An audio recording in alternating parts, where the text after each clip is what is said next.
Picture this. Over 300,000 soldiers stranded on a narrow French beach. Enemy guns closing in, escape seeming impossible. This was Dunkirk, May 1940. One of the most desperate moments in World War II. The British Expeditionary Force and thousands of French and Belgian troops had been driven to the sea by Hitler's lightning invasion. On the sand, chaos reigned, bombs fell, the sky roared, men lined up for miles, staring at the gray ocean and praying for rescue. But across the English Channel, an unprecedented call went out.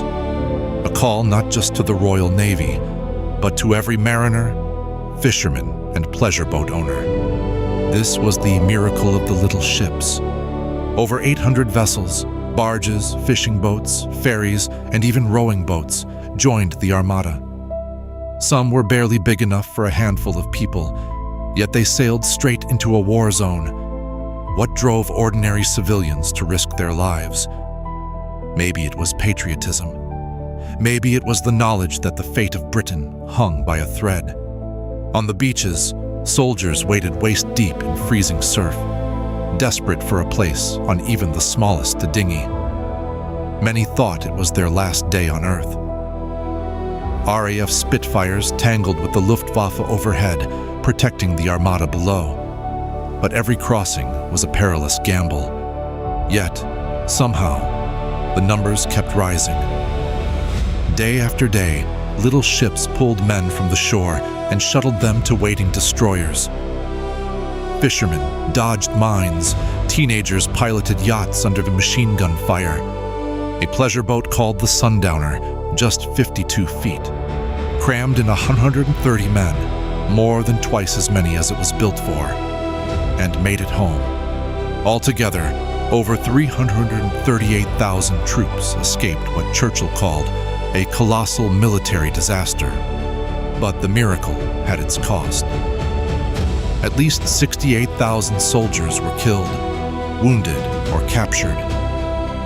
Hundreds of ships were lost. But the vast majority survived, changing the destiny of the war. When news of the evacuation reached Britain, relief and pride swept the island. Churchill warned, "Wars are not won by evacuations," Churchill said, but the spirit of Dunkirk, ordinary people doing the impossible, became a symbol of hope and defiance.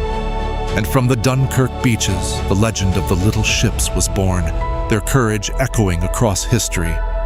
Even today, a handful of those same boats still sail, reminders of the time when civilians saved an army, and an army saved a nation. History asks, what do we do when hope seems lost, and the odds are stacked against us? At Dunkirk, thousands answered, by going to sea, facing the unknown, and making a miracle real. Who knows where the next little ships will launch when the world calls out for help?